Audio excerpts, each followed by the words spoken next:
हम आपको क्वेश्चंस करवाएंगे। इस सब सभी क्वेश्चंस को आप लोग रट लीजिएगा, क्योंकि ये सभी क्वेश्चंस वीवीआई क्वेश्चंस है। यही सब क्वेश्चंस आपके कंपार्टमेंट एग्जाम 2024 में आएंगे और 15 जुलाई को आप लोगों का एग्ज़ाम है। अब आपके एग्ज़ाम में ज़्यादा समय नहीं है, एकदम 1 महीना का समय बचा हुआ है, 25 दिन का। इसमें एकदम आप लोग अच्छा से तैयारी कर लीजिए दोस्तों, ठीक है, एकदम अच्छा से तैयारी कर लीजिए।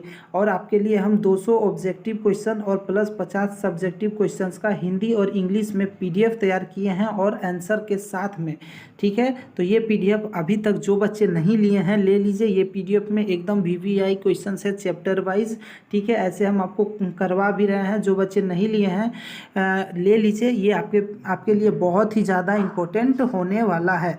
चलिए अभी जो क्वेश्चंस करवाएंगे इसको एकदम आप लोग रट लीजिएगा। चलिए फटाफट क्वेश्चन नंबर 1 से स्टार्ट करते हैं। और PDF लेने के लिए इस नंबर पर व्हाट्सअप कीजिए। PDF का 49 रुपया प्राइस है, ठीक है। देखिए क्वेश्चन नंबर 1 है, in a electric circuit the algebraic sum of currents meeting at a point is, यानी कि विद्युतीय परिपथ के किस बिंदु पर सभी धाराओं का बीजगणितीय योग 0 होता है।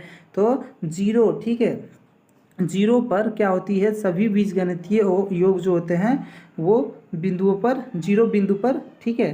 तो ये जो है इसका सही उत्तर हो जाएगा 0। अगला प्रश्न हम लोगों का 2 नंबर प्रश्न है, एकदम VVI क्वेश्चन सही ये वाला, ठीक है। ये सारा जो हम करवाने वाले हैं सारा एकदम सारा का सारा VVI क्वेश्चन है, सारा को आप लोग रट लीजिएगा, ठीक है। When an ammeter is shunted its measuring range, यानी कि जब किसी एमीटर को शंटेड, ठीक है, यहाँ पर थोड़ा सा मिस्टेक हो गया, शंटेड किया जाता है तो इसकी माप सीमा, तो इसकी जो माप सीमा होती है वो क्या होती है, वो इंक्रीजेज होती है। क्या किया जाता है, जब एमीटर को शंटेड किया जाता है तो जो उसका जो मेजरिंग रेंज होता है वो बढ़ जाता है। क्या हो जाता है, बढ़ जाता है। तो बी इसका सही उत्तर हो जाता है, बढ़ जाती है। उसके बाद अगला क्वेश्चन है 3 नंबर हम लोगों का, the ratio of root mean square value and peak value of alternating current is, यानी कि प्रत्यावर्ती धारा के मूल्य मध्य वर्ग मान और इसके शिखर मान का अनुपात होता है। तो मूल्य मध्य वर्ग और का, यानी प्रतिवर्ती धारा में मूल्य और मध्य वर्ग का जो मान होता है उसका जो शिखर वो होता है 1/√2, ठीक है, 1/√2। तो इसका वो ए जो है सही उत्तर हो जाएगा। उसके बाद अगला क्वेश्चन 4 नंबर है, speed electromagnetic wave in free space, यानी कि निर्वात में विद्युत चुंबकीय तरंग की चाल होती है। तो 1/√रूट under mu naught into epsilon naught, ठीक है, एकदम याद कर लीजिए। निर्वात में विद्युत चुंबकीय तरंग की जो चाल होती है 1/√अंडर mu naught into epsilon naught, ठीक है। उसके बाद अगला प्रश्न हम लोगों का 5 नंबर प्रश्न है, व्हेन अ रे of light passes from one medium to another medium, which of the following does not change, यानी कि प्रकाश की किरण जब एक माध्यम से दूसरी माध्यम में गमन करती है तो निम्न में से कौन नहीं बदलता है। तो आवृत्ति यानी कि फ्रीक्वेंसी, ठीक है, सूर्य का जो प्रकाश है यानी कि लाइट जो है, ठीक है, लाइट, वो बल्ब का लाइट हो या फिर किसी भी चीज़ का लाइट हो, वो जब एक माध्यम से दूसरे माध्यम में जाता है, मान लीजिए निर्वात में चल रहा, हवा में फिर पानी में जाएगा ना लाइट, तो उसमें क्या होता है ना, उस समय आवृत्ति जो है वो चेंज नहीं होता, फ्रीक्वेंसी चेंज नहीं होता है। तो बी इसका सही उत्तर हो जाएगा। उसके बाद अगला क्वेश्चन 6 नंबर है, which of the following is not a fundamental particle, यानी निम्न में से कौन मूल्य कण नहीं है, ठीक है। तो अल्फा कण जो होता है, अल्फा पार्टिकल, ठीक है, अल्फा पार्टिकल ये मूल्य कण नहीं होते, यानी फंडामेंटल पार्टिकल नहीं होते हैं। उसके बाद अगला क्वेश्चन है 7 number, in an atom electrons can revolve only in those orbits in which it's angular movement is integral multiple of, यानी परमाणु में इलेक्ट्रॉन केवल उन्हीं कक्षाओं में घूम सकते हैं जिनमें उसका कोणीय संवेग पूर्ण गुणज होता है। तो किस में घूम सकता है, तो सिर्फ इसका आंसर हो जाएगा h/2π, ठीक है, h/2π। तो 1 इसका सही उत्तर हो जाएगा। उसके बाद अगला प्रश्न हम लोगों का 8 नंबर प्रश्न है, ask temperature increase the resistance of a semiconductor, यानी ताप बढ़ाने के साथ अर्धचालक का प्रतिरोध। तो टेम्परेचर जैसे जैसे बढ़ेगा अर्धचालक का प्रतिरोध भी, अर्धचालक का जो प्रतिरोध होगा वो भी बढ़ेगा। ठीक है, तापमान टेम्परेचर बढ़ने पर यानी तापमान बढ़ने पर अर्धचालक का प्रतिरोध भी बढ़ जाता है। उसके बाद 9 नंबर क्वेश्चन है, radio wave are reflected from, यानी रेडियो तरंगे का प्रवर्तन होता है, रेडियो तरंगों का प्रवर्तन होता है, तो वो क्या होता है, बी और सी। ठीक है, बी और सी, तो डी जो है इसका सही उत्तर हो जाएगा।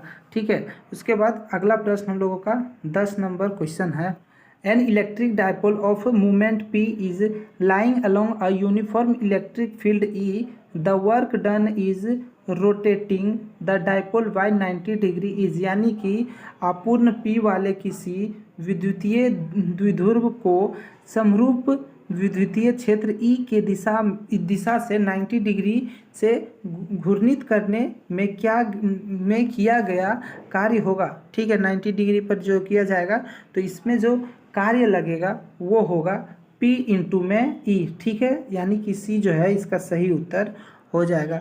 उसके बाद अगला प्रश्न हम लोगों का 11 नंबर है, 3 capacitor each of capacitance C are connected in series, यानी एक सीरीज में कनेक्ट किया जा रहा है, their equivalent capacitance will be, यानी 3 संधारित्र जिनमें प्रत्येक की धारिता C है। ठीक है, प्रत्येक की धारिता जो है वो C है, कैपेसिटेंस यहाँ पर C हो जाएगा। ठीक है, श्रेणी क्रम में जोड़े जाते हैं, उसे श्रेणी क्रम में जोड़े जाते हैं, उनकी तुल्य धारिता क्या है, तो उनकी तुल्य धारिता हो जाएगी 3/C/3। ठीक है, क्योंकि 3 कैपेसिटर है तो 3/C/3, तो इसका जो आंसर 1 इसका सही उत्तर हो जाएगा।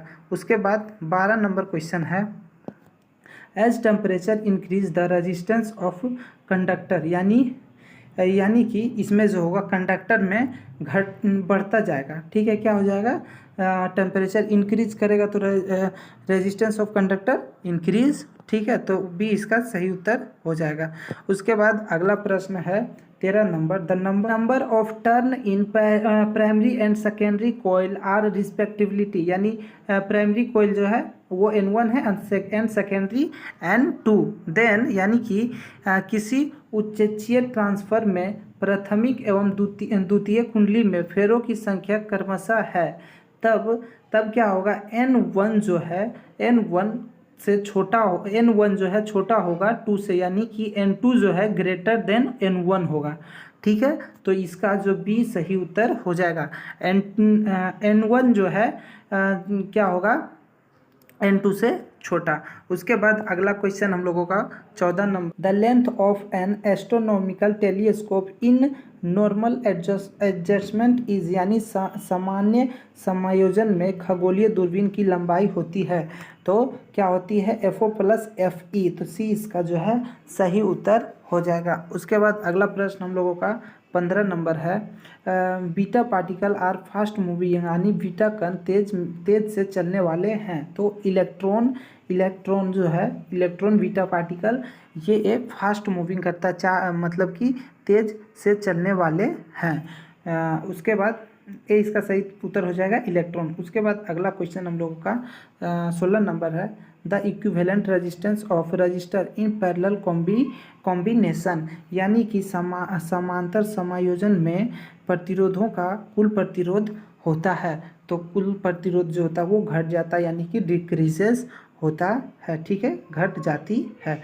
उसके बाद अगला क्वेश्चन 17 नंबर है, द रिस्पेक्टिबिलिटी ऑफ ओलॉय मैग्नीन इज, यानी मिश्र धातु मैग्नीन का प्रतिरोध होता है, तो मिश्र धातु मैग्नीन का जो प्रतिरोध होता है नियरली डिपेंड ऑन टेम्परेचर, यानी कि तापमान से निर्भर नहीं करता है। ठीक है, तापमान से निर्भर नहीं करता है। उसके बाद अगला क्वेश्चन हम लोगों का 18 नंबर है, if an cell each of EMF E and internal resistance are connected in parallel then the total EMF and internal resistance will be, यानी यदि विद्युत वाहक बल E और आंतरिक प्रतिरोध R के N सेल समांतर से जुड़े हुए हैं, तो कुल विद्युत वाहक बल और आंतरिक प्रतिरोध होंगे, तो इसके जो कुल होंगे वो E, R/N, तो इसका 1 जो है सही, ए इसका सही उत्तर हो जाएगा।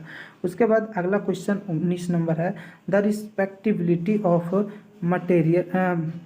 Material of a conductor depend on, यानी किसी चालक के पदार्थ की प्रतिरोधकता निर्भर करती है। तो ये किस पर निर्भर करती है? तो ये टेम्परेचर पर निर्भर करती है, तापमान पर निर्भर करती है। उसके बाद अगला प्रश्न हम लोगों का 20 नंबर क्वेश्चन है, Kirchhoff's loop rule is based on conservation of, यानी किरचॉफ्स का लूप नियम किसके संरक्षण पर आधारित है? तो ये जो है एनर्जी पर आधारित है। किस पर आधारित है? एनर्जी पर, ठीक है, ऊर्जा पर आधारित है। उसके बाद अगला क्वेश्चन 21 नंबर है हम लोगों का, Kirchhoff's junction rule is based on conservation of, यानी कि किरचॉफ जंक्शन रूल जो है वो किस पर आधारित है? संरक्षण पर आधारित है।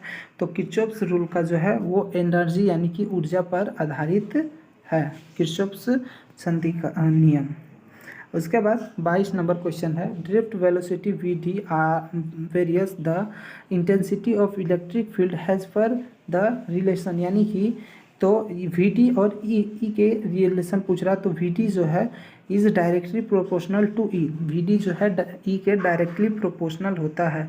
अब वो अब एक वी डी विद्युत क्षेत्र की तीव्रता के साथ किस संबंध के अनुसार बदलता रहता है? तो वी डी ई के अनुक्रमानुपाती होता है। तो डी इसका सही उत्तर हो जाएगा। उसके बाद 23 number question, Ohm's law is followed by, यानी ओम का नियम, यानी किसके द्वारा ओम के नियम का पालना किया जाता है?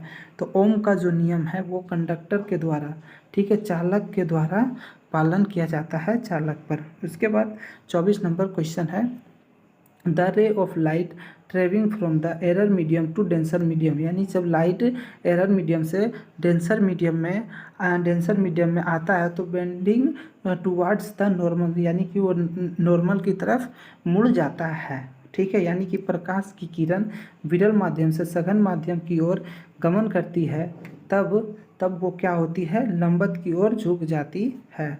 तो इसका जो सही उत्तर बी हो जाएगा, सही उत्तर। उसके बाद अगला क्वेश्चन हम लोगों का 5 नंबर क्वेश्चन है, electromagnetic wave can be deflected by, यानी कि विद्युत चुंबकीय तरंग का विचलन हो सकता है। तो विद्युत चुंबकीय तरंग का जो विचलन होता है वो इलेक्ट्रिक फील्ड ओनली, ठीक है, यानी केवल विद्युत क्षेत्र के द्वारा विचलन होता है। तो अभी हमने टोटल 25 क्वेश्चंस किए हैं, ठीक है, और ये 25 क्वेश्चंस आप लोग कर लीजिएगा। हमने फिजिक्स का प्लेलिस्ट बना दिया है, वहाँ पर ढेर सारा फिजिक्स का जितना भी वीडियो डाले हैं